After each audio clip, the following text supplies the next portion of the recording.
Good morning. Thank you.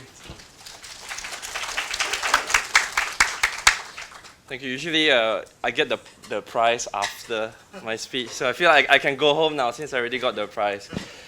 Good morning, everybody. My name is Suan. I am an education evangelist at Google. I live in Australia, Sydney, Australia now. So always a pleasure to come back to Hong Kong. Thank you, Dr. Chan, for having me here as well. I want to share with you sort of what Google's vision in education is. Why we care about education and some of the new technologies that are coming from Google. I took this photo when I was on a flight not too long ago, and it reminded me of sort of the challenge that educators have in terms of it's such a big world out there, as Dr. Chan mentioned. I mean, there's so many opportunities, huge potential in education, and many of you as educators, I think, are on the doorstep, right, where you see the opportunities in front of you. I took this photo when I was on the MTR in Causeway Bay yesterday, Causeway Bay Station, and then this sign came up on the overhead, and I was wondering why they have this sign up, and then I looked around and see everybody's walking around, with the mobile phone everywhere, right? As Erwin mentioned, everybody has that learning management system in your pockets now, right? The device that you have, the smartphone that you have, is such a powerful device in terms of getting access to information and access to technology. So we know technology is starting to take over the world, and for me, like, this really hit home. I go around, I take a lot of pictures, interesting, things that I see, and this photo is from Chongqing in China. And you can see they have in the city of Chongqing, the sidewalk. If you're going to walk here and you're going to be on your phone, please walk on this lane. And then if you don't, then you can walk in the normal lane like everybody else. And it's amazing, right? You think of the society and just we're trying to get to grips with how people are using technology, right? Where it becomes so prevalent that people are using it all the time. So what does this mean? If you think about, we've come a very, very long way, right? Since how technology has been invented. If you think of 11 years ago, we didn't have Facebook, right? Facebook was invented about 11 years ago today. It's amazing, right? How many people use Facebook today? Okay, almost 90% of the room. 10 years ago, we didn't have YouTube. Right, YouTube was founded as a company 10 years ago. And many people use YouTube. I'm sure everybody uses YouTube, Facebook, right? It's probably the whole room, just people are lazy to put their hands. 9 years ago, Twitter, right? 8 years ago, really the iPhone, which revolutionized smartphones, right? It was sort of, really started taking off with the development of the iPhone. 7 years ago, Airbnb, 6 years ago, Uber. So you get the idea, right? WhatsApp, Instagram, Nest. I'm not going to ask who uses Tinder here. And then 1 year ago, we have all these smart watches, right? They're coming on. So you see, a lot of the things that we use every day today, right? All these things didn't exist 10, 11 years ago. And now they are among, the most used products in the world. The top 3 tech trends in 2015, according to some of the research that Google's done, these 3 pillars, right, which I'll talk about in a second here. The first, connected live platforms are emerging, right? You hear the phrase the Internet of Things, right? More and more, of what we use today are driven by technology, and they're coming into our personal lives. Wearables. How many of you have a wearable? Smartwatch, Fitbit, any of these type of gadgets, right? I see a lot of Apple Watches, Pebbles around. Yes, thank you very much. Exercise bands. Smart homes, we're getting more and more, access to, again, you think of a lot of technologies that Samsung are putting in place in homes, getting, you can control unlocking your door with an app on your phone, you can control the thermostat, you can control the aircon, your TV. When you walk into the living room, the TV knows you're walking in and it will turn on your favorite channel. We're getting to that point, right, where technology is starting to know more about what we like and what we do. Connected car, same thing, right? So, again, with all the access, in automobiles as well. Smart batteries, which I thought was interesting. The Consumer Electronics Show in Vegas in January, they showed smart batteries, right? Which is, you can turn on and off a battery through an app on your smartphone. Which is, again, you think about it, it's a pretty simple idea, but it's so smart because a lot of times you leave the battery in a gadget or in a appliance, and then you don't use it, and after a while it will just die, right? After a while it just die. But with smart batteries, you can turn it off, so it's not conducting, it's not using power while it's in there, and you're not using it. The second area around mobile, the number of proliferation of smartphones, right? More and more users are accessing smartphones and using smartphones. Most of the students that you teach, or those of you who have young kids, the very first device that they'll have in their lives are either a smartphone or a tablet. And that's really different from the way that I'm sure many of us, most of us in this room, our very first device is probably a desktop or a laptop. And so when you think of sort of the shift towards mobile, more and more of the next generation of users are coming online on these devices, right? Which is that LMS in a box idea that Erwin talked about earlier. They're spending more and more time on smartphones. The amount of time that they spend on phones now and tablets are more than traditional, TV. Those of you, again, who have young kids or work with young kids, by the time they're 2 years old, they're very good with this motion. It's just automatic. I don't know what they are. I don't know you don't teach them, but 2 years old, they're very good with, you just throw an iPad in front of them and they just know what to do with it. It's amazing. You don't have to teach them, right? And more and more people are finding information that's related, to stuff around them, right? With the technology that you have today, it knows where you are, it knows what you like. It gives you information around you, right? I'm trying to find a shop, I'm trying to find something to eat, I'm trying to find something to buy. Where are the nearest places around me? And then, lastly, sort of the speed of life, right? Everything becomes even faster. I call this the GoPro lifestyle. And those of you who use GoPro cameras, everything just becomes, in the context of what we live in, everything becomes faster.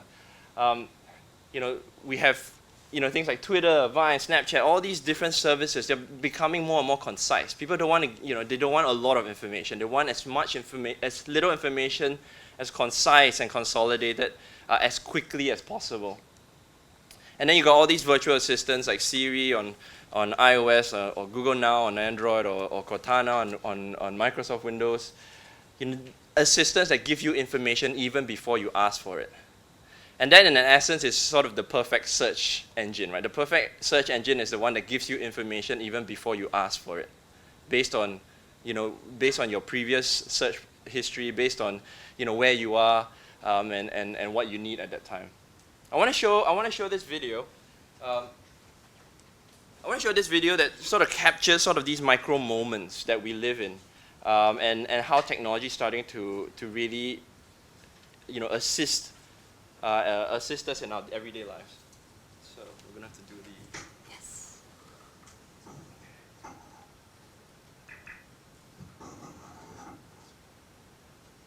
Okay, here it is.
these moments that we live in, are sort of starting to be captured, right, with all the technology that we have today. I read this article not too long ago talking about access versus ownership. The article, again, if those who want to read the article, the link is there. Talking about why is it important to own something, right, that is yours versus being able to access and just, gain access to it. And when you think of some of the traditional media, traditional industries, right, you think of, remember these things, compact disc, I don't know, are they still around? The music industry, really started to revolutionize, with services like Spotify. 30 million songs, you have access to 30 million songs on a single device in front of you. How many CDs is that you need to own, need to buy, right, to get 30 million CDs versus, just getting access to that music, that service. Video, same thing, right? YouTube, for every 60 seconds, every minute that passes by right now as we're sitting here, 300 hours of video is being uploaded every minute. Let me say that again, 300 hours of video is being uploaded to YouTube every minute. So even if all of you just spend the rest of your lives watching YouTube, you won't be able to catch up with everything that's there. There's so much content that's being created, right, and uploaded and shared. Books. Amazon and the Kindle, right, when they came up with that product and people started to realize that they don't need to go and buy books. Sure, some people still like to hold the books and like to go to libraries and like to read newspapers and so forth. But again, it's all about the access, right?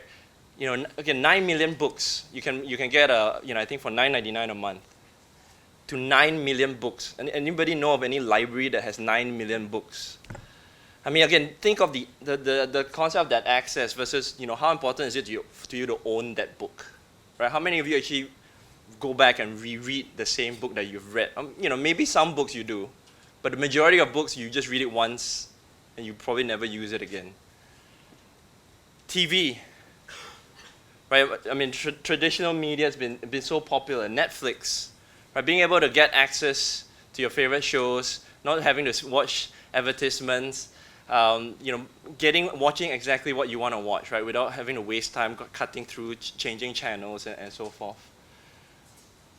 Cars, the automobile industry, the car industry, again, Uber, they average about 1 million rides a day. I know Uber's not that popular, it's starting to be popular here in Hong Kong, but in other parts of the world, I know they got their challenges, right? But we think of, again, with services like Uber, this concept of that access capacity, right? A lot of these cars would not have been used otherwise. And then obviously the couch sharing or accommodation, Airbnb is which I think Airbnb is here in Hong Kong, yes? Yes. So why is that important? Because when you think of it, right, Uber, the world's largest taxi company, they don't own any vehicles. Right? You think of that concept for a while. How is it possible that the world's largest taxi company doesn't own a single vehicle? And probably that's why a lot of people are upset about their business model.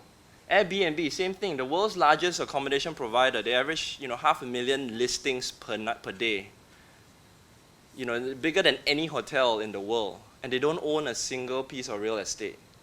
Right? They're just using connecting sort of buyers and sellers, people who want to rent and people who want to rent out their apartment.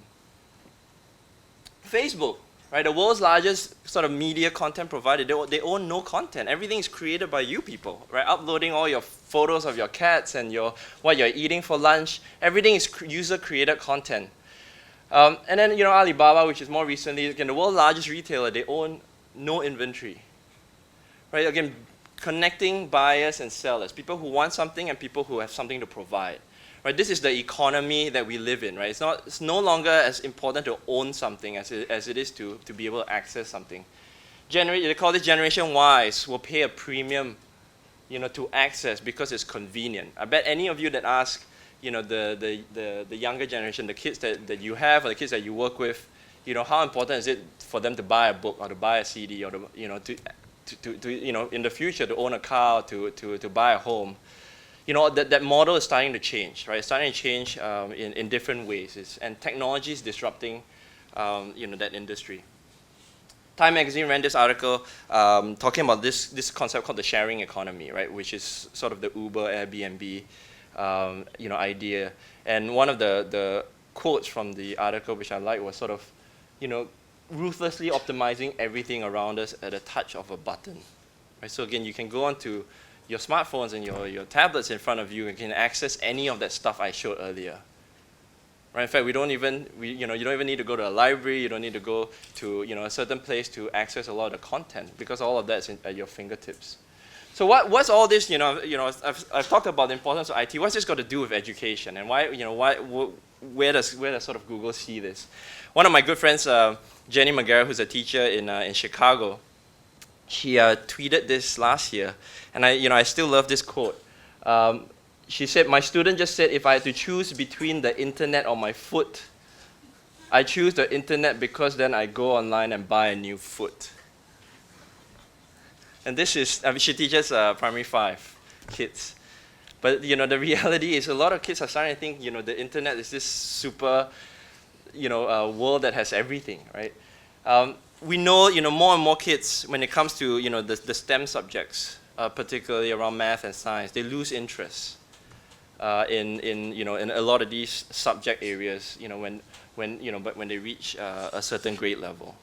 So at Google, we call this concept of getting kids interested in computer science, this idea of computational thinking. Why is this stuff important? Right? Why you hear this increase of investment in STEM topics, right? Particularly around science, technology, and so forth. And it's a different way of thinking. It's not about just building the next generation of computer scientists and software engineers. Sure, that stuff is important too, but computation thinking is about looking at a problem set and analyzing and solving it in different ways.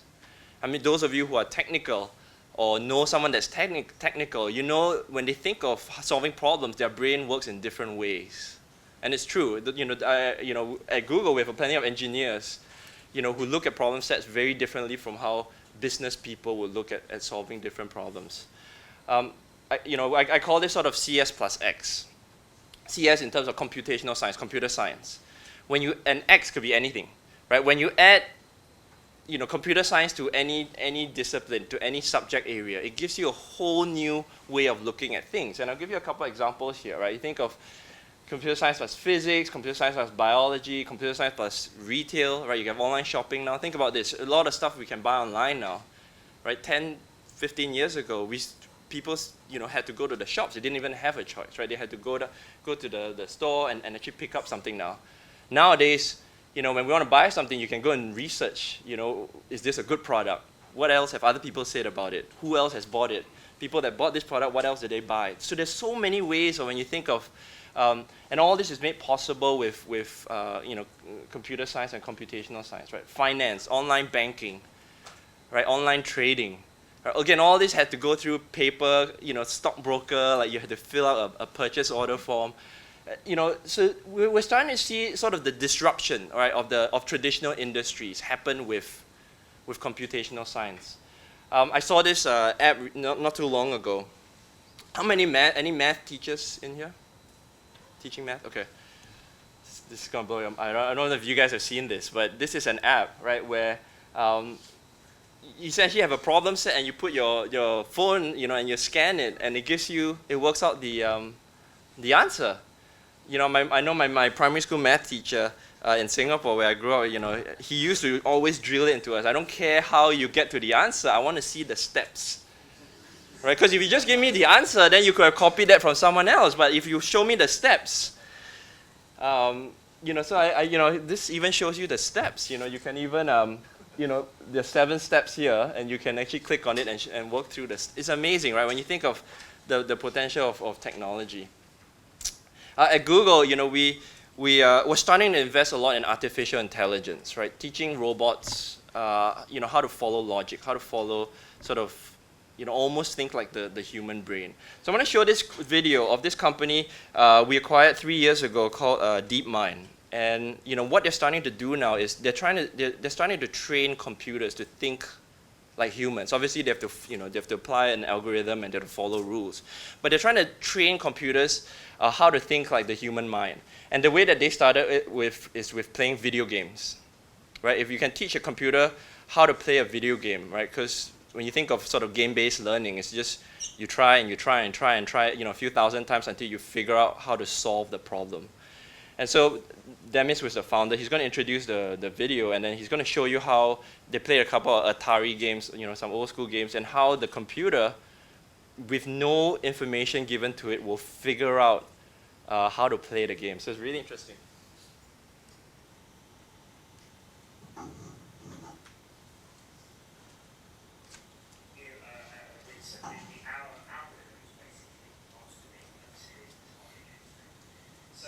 First game I'm going to show you is the classic Space Invaders, probably the most iconic Atari game of all. And well, I'm going to show you two parts of this very short clip. So at the beginning, this is the first time the machine has ever seen this data stream. So the way it's going to play this game is by, the only input it gets is the pixels on the screen. So 30,000 numbers per frame. That's all it gets, is this stream of numbers. It's hooked up, it's wired up to the joystick, so it knows it has 18 possible actions, but it doesn't know what those actions do. So there's 9 joystick positions plus the 5 plus 1. So it doesn't know what those actions do. It has to figure that out for itself, first instance. And then we just give it the goal of maximizing the score. And that's it. There's no other information given to the system. It's just got to figure out everything else for itself. So I'll just kick this video off. So this first half is before training. So this is literally the first time the machine has ever seen this data stream, this pixel data stream. So it has no idea it's controlling the green rocket at the bottom of the screen, has no idea how to get points, no idea how it loses lives. And you'll see it loses its 3 lives almost immediately, so it's just playing randomly at the moment. Then after overnight trainings on a single GPU machine on our servers, it's just playing the game small, you come back in the morning, and now it's better than any human will play the game. So every single bullet hits something, it can't be killed anymore by the Space Invaders. It's worked out that the mothership at the top of the screen going across now is worth the most points. It does these unbelievably accurate shots to get those points. And it's built, as Ben was saying, it's built up such an accurate model of this world that it's in, that if you watch the last Space Invader, they get faster as there's less of them. Watch the last bullet. It sort of predictably fires where it thinks the Space Invader will be in a few seconds' time. So it's perfectly modeled, this very complex data stream. Now, of course, these are just games, but this could be anything. This could be climate data, this could be economics data, stock market data, anything that has temporal sequences of data, which is most things these days. I'm just going to show you one last video, which is my favorite one, which is a game Breakout. Now, in Breakout, you control this baton ball at the bottom of the screen, and you're trying to break through this rainbow-colored brick wall. And here, this is after literally 30 minutes real-time training. So it's on 100 games. You can see it's pretty terrible at the game, but you can see it's starting to get the idea that it should move the back towards the ball. So it loses a life when the ball goes past it. This is after an hour now, real-time plays. There's 200 games. So you can see it's quantitatively better, but it's still not brilliant. Now, 2 hours in, now it's more or less mastered the game. So it can, almost always get the ball back, and even when the ball's coming back at a very fast angle. So it's better than most humans can play this now. And then we thought, well, that's pretty good. But what happens if we just leave it playing small? So we just left it playing the game for another couple of hours. And then to our surprise, it came up with this optimal strategy, which is to dig a tunnel around the side and then set the ball around the back in this unbelievably, super accurate way. And actually, the funny thing about that is that the designers of the system, I'm not going to show the rest of it. So you get the idea, right? I mean, computers, even though they have to follow certain logic, we can more or less train them to follow certain patterns of thinking. When obviously, it's not going to replace the mind anytime soon, but we're exploring and researching into those areas. Anybody know this man? I'm sure most people in this part of the world would know this man. I recently at the World Economic Forum in Davao that they have them, right? He was interviewed, and Alibaba had just IPO'd, and obviously he's world famous now. But he was asked about what made him successful as an entrepreneur, and the first thing that he thought of was failure. Throughout his life, he had experienced a lot of failure, and that failure actually made him a lot stronger. So he was telling this story of how when he was young, he applied for a job at KFC. Some of you have heard this story. And there were 24 applicants to work at KFC. And 23 people got accepted. And poor Mr. Jack Ma was the only one that got rejected. He talked about, he applied to Harvard 10 times. He applied to go study at Harvard 10 times, and 10 times he got rejected. I think, there was an audience member that was a professor in Harvard and said, you're more than welcome to come back now. Yeah, he can buy Harvard, exactly, and today, so he talked about all the times that he's experienced failure, and that failure just gave him more determination, right? He never gave up. I mean, Alibaba is actually quite old as a company, right? He started a company, I think, in the 80s or 90s, right?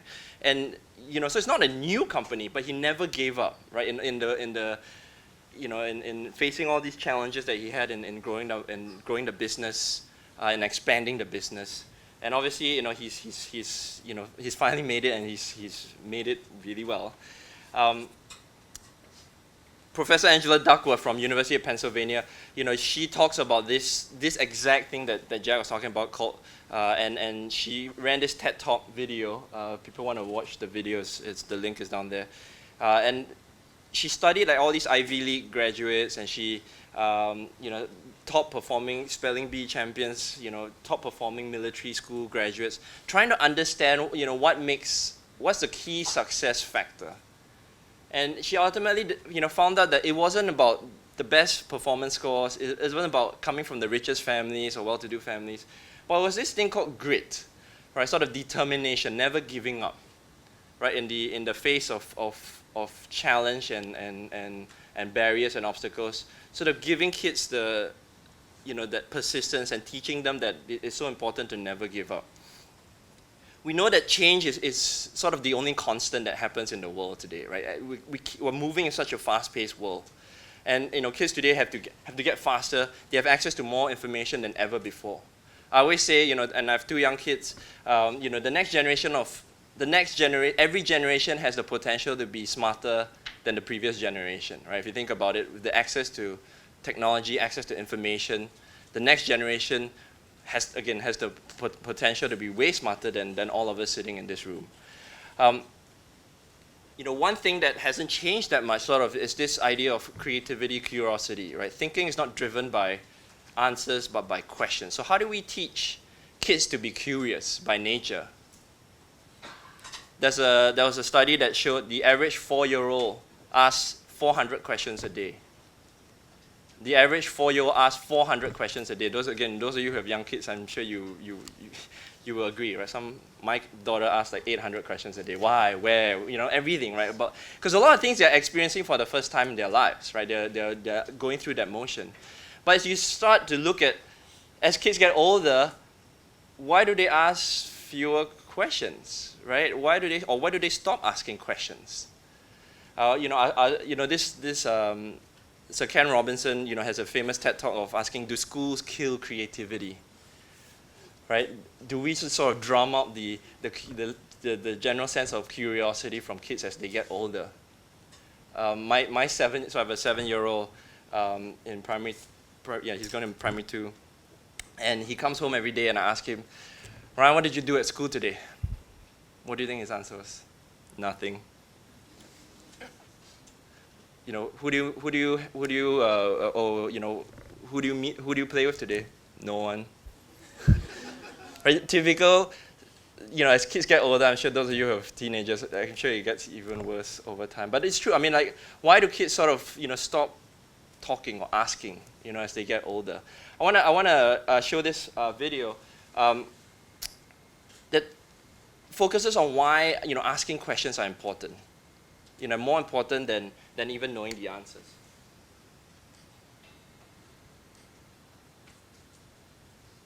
Imagine the awesomest thing you can, like an automatic grilled cheese maker, or a time machine with an automatic grilled cheese maker.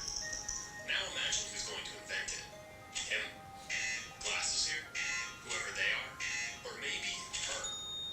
But how do kids like these become the types of people that do things like this? Maybe we should ask this guy.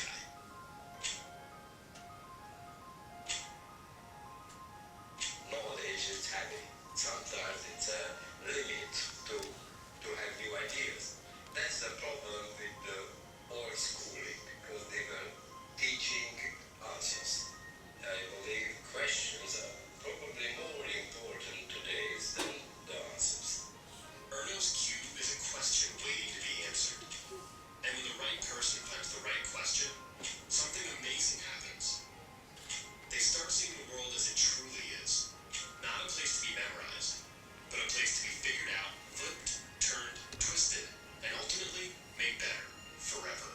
Today, she may be an octopus, but help kids like her fall in love with problem solving, and they will embark on journeys to become scientists, artists, engineers, designers, inventors, or something no one's ever been before, but you can bet we're gonna need.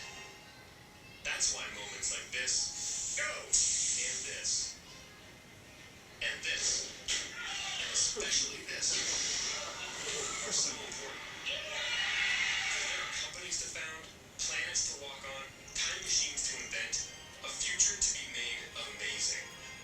We may not know what it's going to look like, but we know who's going to do it.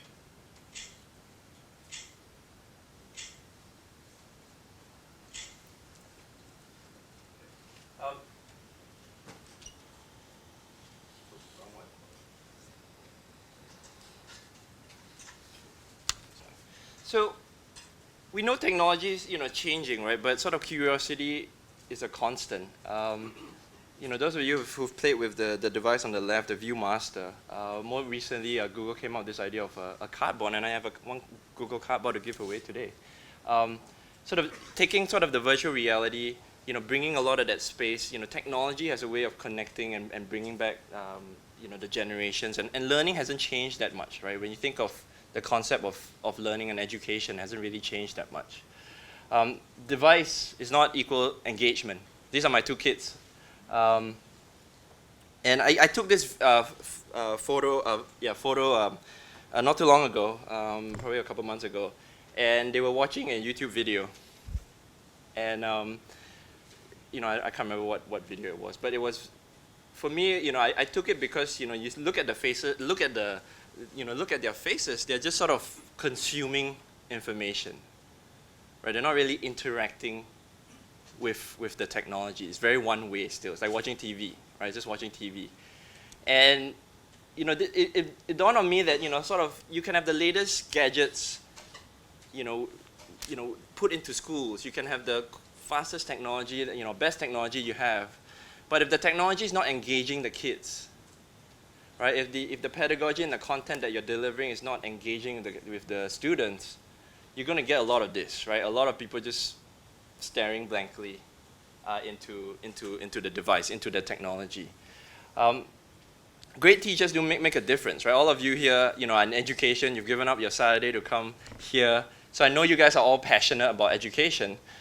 But great teachers do make a difference, right? Earlier I showed the video of the artificial intelligence, the robots. Even I work for Google, and I'll be the first to tell you that robots will not replace teachers in the classrooms. Computers will not replace teachers in the classroom for this one reason, because computers have to follow logic. Computers have to follow a pattern that humans develop.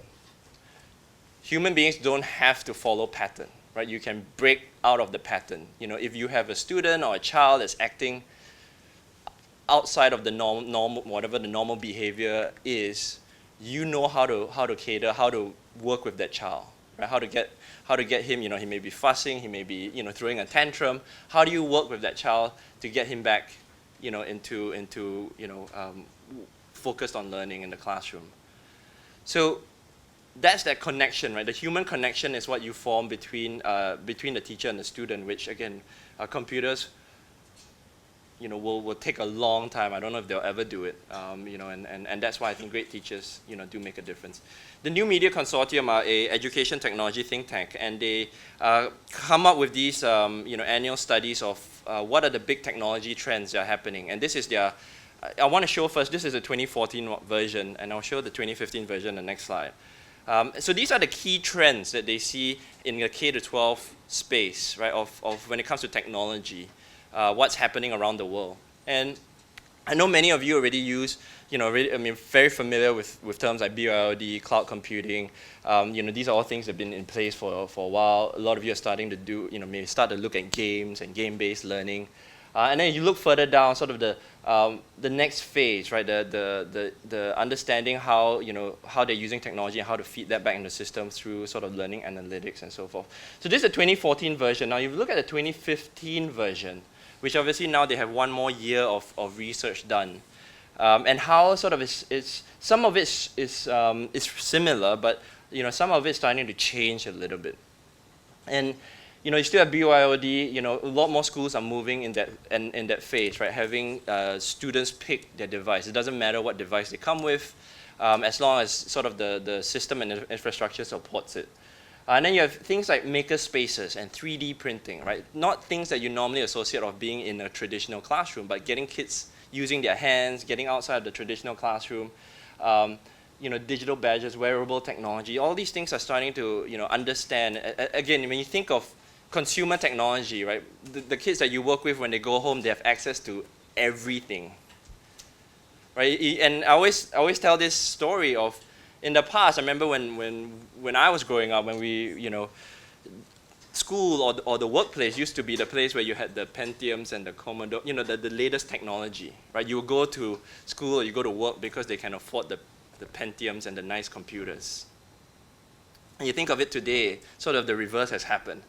Right, kids have access to everything at home, and then they go to school and it feels like a museum. Right? I mean, isn't that true? Like, things are banned. They don't have access to this. Like why? And then they go home and they're like, oh, freedom. They have everything. Right? But that's the reality that we have to deal with. At Google, we're starting to work with schools and finding out, what are the collaborative, engaging, technologies that we can adapt from sort of the consumer world that we operate in and bring that into the classroom. And so these are the three big areas around sort of the platform, devices, and content. I know we're running out of time, so I'm going to speed through this real quick. So in terms of the platform, we have Google Apps for Education. People familiar with Google Apps? Yes? No? Okay, about half the room. So some of these products, right? You can essentially have them for your school domain. A lot of public schools are starting to use it. A lot of the international schools have used Google Apps. Sort of these main products, again, using them on your school domain, right? So instead of having a @gmail.com account, you have your school domain account as well. So again, all of this stuff, Google Apps for Education is free, unlimited number of licenses, unlimited storage. So you no longer have to worry about thumb drives and backups, as Erwin mentioned. Everything's in the cloud. You move from one account to another. All of it is backed up. Never even have to worry about saving anymore. So if you want to find out more information, that's the site there. For those of you who are trainers or those of you who are educators and want to work towards getting certification and training, this is our training site. So you want to learn how to better use any of these tools, right? How do I use Google Classroom? How do I use Gmail? How do I use Google Maps to teach geography? All of these you can access on that link up there, google.com/edu/training. So you can get certification, you can get training, you can apply to become a trainer and so forth. In the area around devices, we're starting to work with a lot of our partners like Samsung and bringing some of these low-cost devices like Chromebooks into the market. It's sort of a little bit of a surprise for us. I think the success of Chromebooks, as we see in the US, is now the best-selling education device as of last year.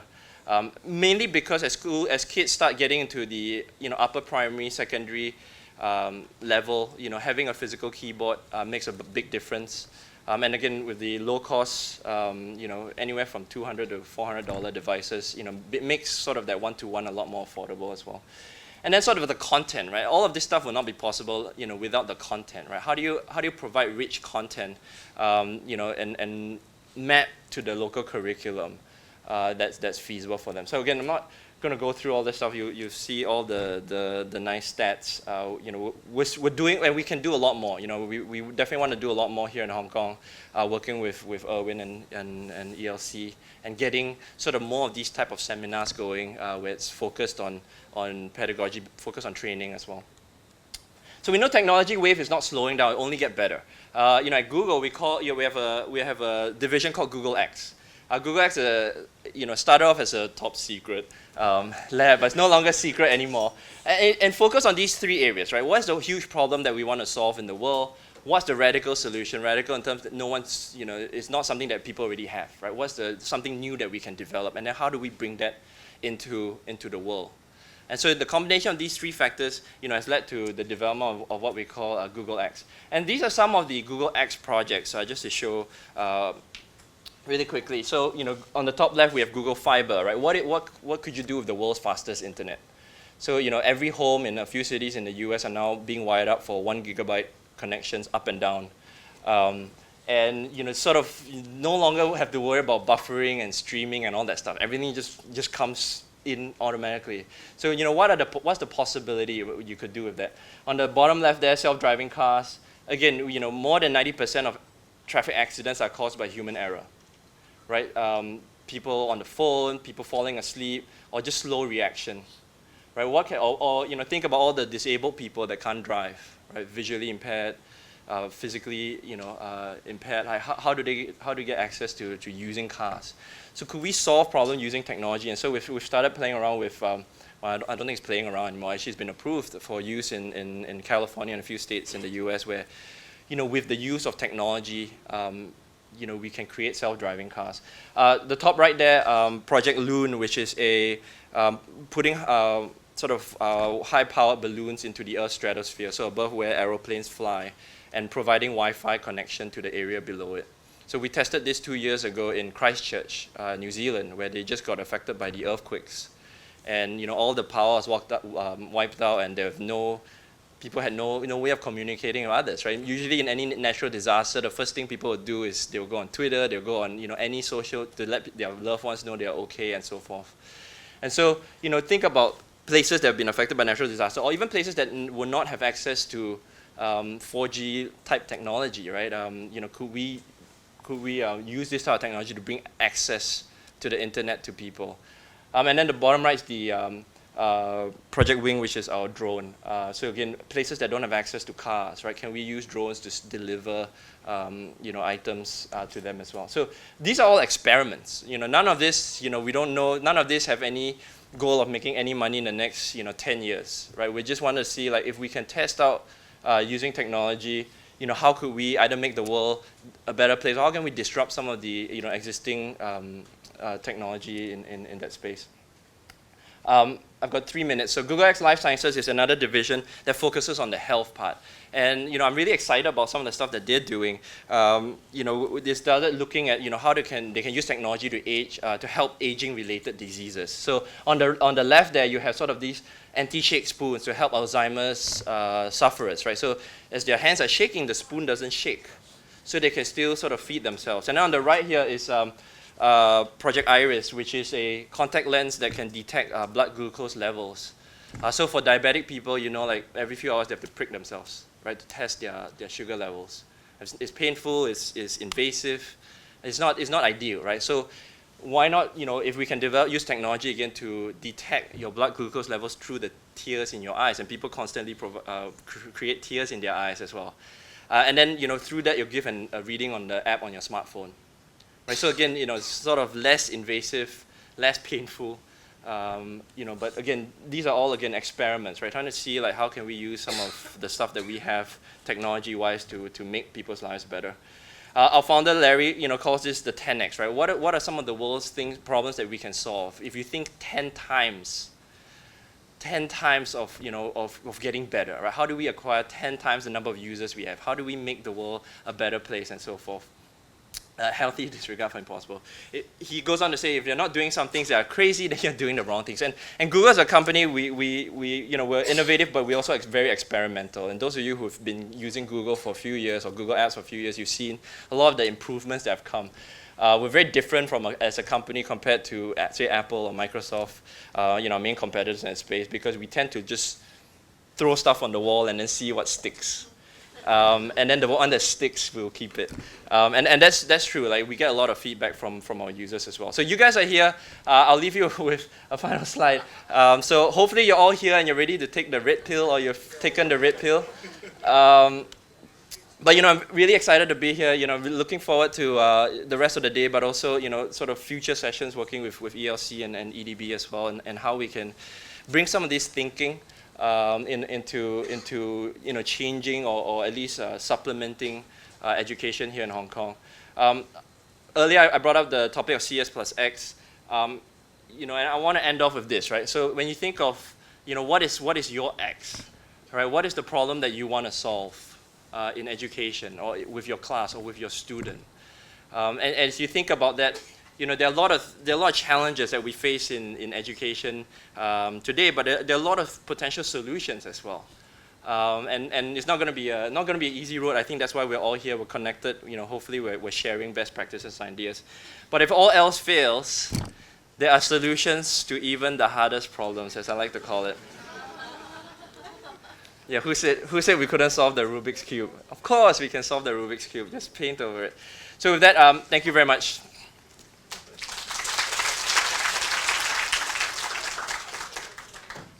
Yeah.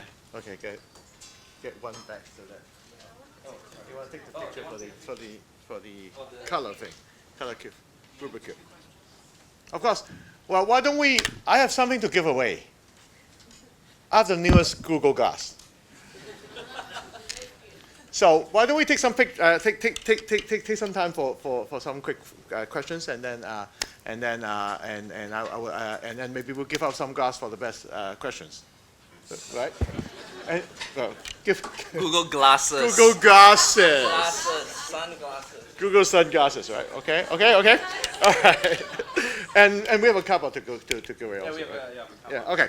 Okay. So why don't we take one or two questions, please?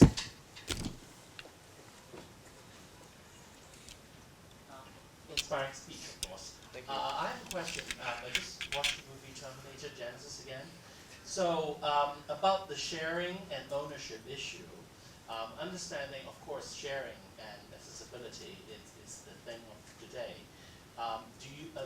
But is there a possibility that these organizations you just pointed out decided to turn it off?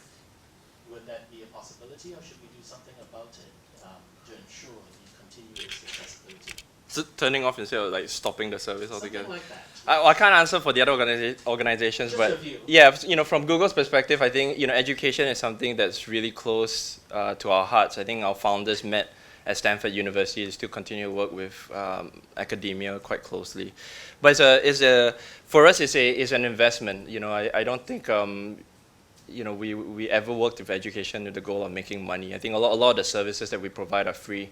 And I think, as you think about that, I think, there's so much free stuff out there. I always, when I go to schools and I see, the shiny gadgets sitting at the back of the classroom because the teachers don't know how to use it. And it's true, schools spend thousands of dollars investing in nice, shiny gadgets. Yeah, and they're nice paperweight. But, I always say, there's so much free stuff out there. Go find and try the free stuff first before if it fits your needs, then good. If it doesn't, then go explore the paid stuff. So from Google's perspective, I think it's something that we definitely see a huge premium in terms of what the education sector brings to us as a company. So I'll give you a couple examples. So we know, like, just at a domain level, our education users, for example, create more documents than any other types of users. Right? Our education users create more sites, Google sites, more using e-portfolios, than any other sets of users. So, for us, like, it gives a lot of rich content, and also, it helps make the product a lot better. So I don't think, for Google, it's definitely not something that we will shut down or turn off, for the foreseeable future. And to be honest, I'm pretty sure the other companies would say the same as well. I mean, if you think of sort of the next generation of users coming online, everyone's trying to grab that segment of users. And if I paint back to, and this is something Microsoft did really well, right, in the 80s, 90s. I mean, why does everyone in this room know how to use Microsoft Office? Why? But how many of your kids today wouldn't necessarily know how to use Microsoft Office? But because when we were growing up, that's the only product that was there and became industry standard. And the same is happening now, right? You see the investments that Apple, ourselves, and Microsoft are shifting their strategy around making stuff available for free or cheap or on the cloud, and it's moving in that direction. I don't think that's going to change anytime soon, as sort of the next generation of users are. Earlier I showed the Generation Y. They're going to pay they're going to pay a premium for access, and that's sort of the strategy that a lot of the technology companies are facing. Yeah, well, clearly the world is changing, and obviously we are when we talk about free stuff, we talk about the cost actually. We don't pay money, but your life is within the system. So you pay your life actually in a way. It's an interesting thing to think about. Will they turn it off? It's actually their largest assets. So I think the business model is something that we should also think about. But actually the interesting thing about I think what Suan just bring out is I think the playful character of Google as a new kind of company. And that's also very interesting that the way that we are so serious on all these education things, we are always serious, right? But on the other hand, I also think it's very important that we bring back all these happiness of actually being creative and being able to actually learn and look in new ways to actually doing things. Now that we have the network, what are we planning to actually do? Obviously, we as technical person, we want to actually have backups and different things and so on. We think through all those processes. But the whole idea of opening up all these things so that we have experiential learning, we have all these new ways to actually look into how we can learn and open up classrooms so that we don't have to be bound by walls and all these things and so on. I think that's the key part that we are entering into, and that everybody is contributing, and we educators are learning every day, and we're learning from the kids, and they learn faster than we do. And all these things are something that we should really look into. I actually have a full presentation talking about Terminator as Skynet as a company compared to Google, but so that's something we can do that today. Okay. So we give away one Google Glass. So maybe we take one more questions and then we move on. Okay, yeah, over there in the back.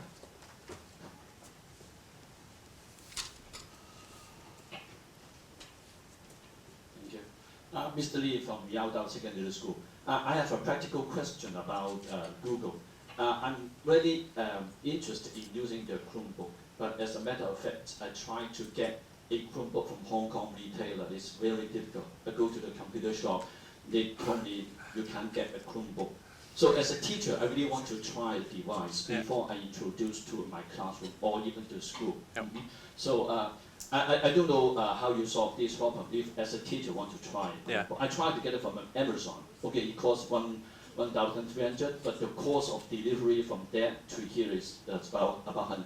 So it's very difficult for us to try the Chromebook. Okay. Second, when I asked my colleague about the use of Chromebook, they told me it is useless without the internet. So I want to hear how you respond to this comment and practical purchasing a Chromebook in Hong Kong. Thank you. Sure, thank you. And again, I'll be the first to admit, I think Google as a company, we don't do a very good job marketing. This is true. You don't sell. Yeah, we don't. Yeah, we're not really good salespeople. We tend to give a lot of stuff away. So we actually have our friend from Samsung's here. So we do have Chromebooks available in Hong Kong. I think we don't have them in retail. We work with education resellers to sell directly into schools. So come find me after the talk. We'll connect you with one of them. You look into some pilots. I Yeah. think one thing very important that we bring out is Yeah. actually I was sitting on the steering committee for the EDB, and then we were talking about different devices. BYOD and Chromebook is actually not on the list. So that's why at least that's something and it's the best selling PC for education in the world. So in the US. So it's something that's worth some credit should be given. But I think one thing is to have some pilots and Yeah, work out. and we'll start that with the EDB soon. So the second question was the use of Chromebooks. The Chromebooks, about 4 years ago started as an experiment for us. We wanted to see, some schools gave us feedback of, coming up with a low cost, lightweight device. And again, assuming sort of we assume a world is heading towards where everyone's connected. Now, granted, not everyone's there yet, right? But really, when you think of the web, the internet as the new learning platform, we're moving away from a world where you need to download software, where you have license keys and so forth. Right? Everything is web-based. Everything just access your browser. In fact, the new phrase I think now is BYOB, bring your own browser. Doesn't matter any of these devices you have in front of you, whether you're on iOS or whether you're on Windows or whether you're on, as long as you have a workable browser, you can access some of these tools. So that's where we envision the world to be heading towards, which is why I think we came up with the Chromebook, which is really just a browser. Now, obviously, a lot of countries like Hong Kong are starting to get more network, more connected. And when you think of the potential when you get online, right, the access to everything, there's so much rich content that's on there, right? You can have, even think of YouTube, you think of Khan Academy, you think of all these tools that are online, that are available. I think for us, that's the big potential of bringing people online. And so we're getting there. I think more and more schools are getting wired up. But really, I think we're envisioning a world where people are moving away from hosted software that only works in Windows XP or only works on iOS or only works on whatever platform you have, right? And I'm sure many of you have software that does that, only works in Windows. If somebody brings a Mac, if a BYOD program, someone brings a Mac or iPad, what are you going to do? You can't. They can't access their homework. What? Because they're using a different device or form factor. So we envision the browser, right? I think the browser is sort of the end goal. Chrome, really, for us, Chrome, the browser, is that end goal. The Chromebook is just basically the Chrome browser on a device that fits the education market, in terms of that niche. And so I think we see the vision moving towards everyone connected online. So we'll get there. We will get there. And I think as more schools move online, cloud-based, LMS, cloud-based, everything, communication, cloud-based, everything. So you can move from your laptop to your tablet to your smartphone seamlessly. You can't do that today if you're using software. It's true. So I think it's a journey that we need to take, and we started to make a lot of big strides in some of the other developed countries because the schools are connected, the schools are wired up, and they're all cloud-based, right? So they don't have software that they need to download that only works on a certain platform. One thing that Suan mentioned during his speech is that I understand a lot of you have tried use Google Apps for education, and then there are some technical know-how that you might need. So actually, one of the things that we're working closely on is to bring that trainers program to Hong Kong, so that we can have first-line support to actually help you to actually install things and get things moving. It's all free, as mentioned, so that's why I've no guilt pushing it. But on the other hand, we want to make sure that it goes into where you can actually work out from the angle, both from an educator and also from the angle from a technical person. So if you are interested in this, we're working out the program in summer, and so fill it out in your form, so that we'll come back to you and actually, but very likely we need to find champions to actually start running as trainers, and then I think we're talking about Summit in September. Yep. that we're coming back, and then we'll definitely be inviting you back for some training, hands-on, to actually get things done. Yep. Okay. Thank you. All right. Thanks.